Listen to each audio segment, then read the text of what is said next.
23 সংখ্যক মৃত্যুবাৰ্ষিকীত মই মোৰ আইতা স্বৰ্গীয়া প্ৰতিমা বৰুৱা পাণ্ডেলৈ মই মোৰ সশ্ৰদ্ধ প্ৰণাম জনাইছোঁ।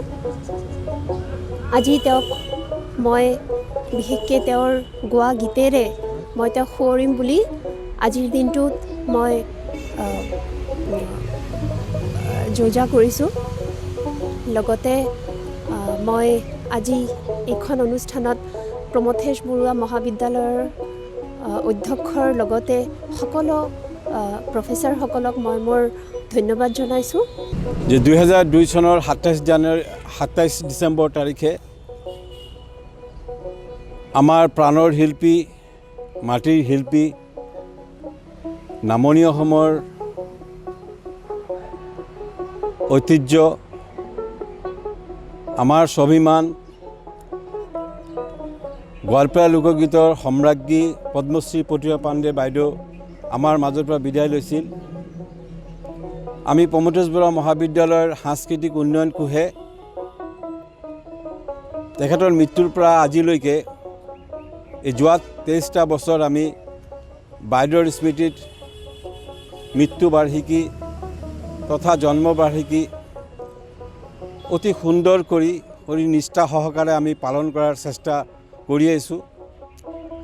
আজিৰ এই দিনটোৰ এটা বিশেষ তাৎপৰ্য আছে আমাৰ ওচৰত। বাইদেউ আজিৰ দিনটোতে আমাৰ মাজৰ পৰা বিদায় মাগিছিল। সেয়েহে আমি এই প্ৰমথেশ বৰুৱাৰ প্ৰতিমা পাণ্ডে বাইদেউৰ এই যি আমাৰ লালজী কেম্পাছ আছে তেখেতৰ আবক্ষ মূৰ্তিৰ সন্মুখত আমি আহি তেখেতক শ্ৰদ্ধাঞ্জলি নিবেদন কৰাৰ কাৰণে উপস্থিত হৈছোঁ। ইতিমধ্যে শ্ৰদ্ধাঞ্জলি অনুষ্ঠান হৈ গৈছে। ইয়াৰ পিছে আমাৰ পৰৱৰ্তী কাৰ্যসূচী অনুযায়ী প্ৰতিমা পাণ্ডে বাইদেউৰ নাতিনীয়েক প্ৰিয়ম চৰকাৰে বাইদেউৰ কিছু অন্যতম গীত লোকগীত পৰিৱেশন কৰিব। ইতিমধ্যে আমাৰ মহাবিদ্যালয়ৰ বহু অধ্যাপক অধ্যাপিকাকে আদি কৰি অধ্যক্ষ ডাঙৰীয়াও আহি উপস্থিত হৈছে। আমি আহ্বান জনাইছোঁ যে এইটোৱেই যে এই লোক সংস্কৃতি লোকশিল্প লোকবাদ্য লোকসংগীত যদি আমি আমাৰ নিজৰ ঠাইত যদি আমি বৰ্তি ৰাখিব নোৱাৰিম বা বৰ্তি ৰখাৰ চেষ্টা নকৰিম, কোনোবা এটা দিন আহিব এইটো বিলীন হৈ যাব। আমি আপোনালোকৰ বা সাংবাদিকসকলৰ মাধ্যমত এইটোৱেই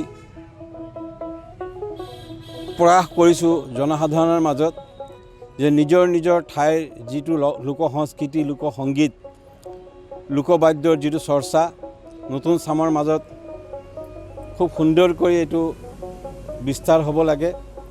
তেখেতসকলে নিজৰ মাজত এইটো চৰ্চা কৰিব লাগে আৰু বাইদেৱে থৈ যোৱা যি লোকগীতৰ লিগেচি সেই লিগেচি নতুন প্ৰজন্মই যাতে অতি উদ্যমেৰে যিটো মাটিৰ যিটো গোন্ধ ৱেষ্টাৰ্ণ কালচাৰক বা ৱেষ্টাৰ্ণ বাদ্যযন্ত্ৰক সহায় সহযোগ নলয় সেই লোকবাদ্যৰ সহযোগত যাতে এই লোকগীতৰ চৰ্চা কৰিব পাৰে বা চৰ্চা কৰাৰ চেষ্টা কৰে, এইখিনি আহ্বান জনালোঁ।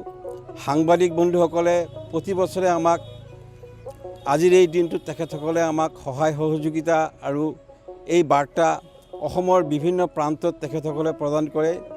এই সুযোগতে মই সাংবাদিক বন্ধুসকলকো ধন্যবাদ যাচিছোঁ।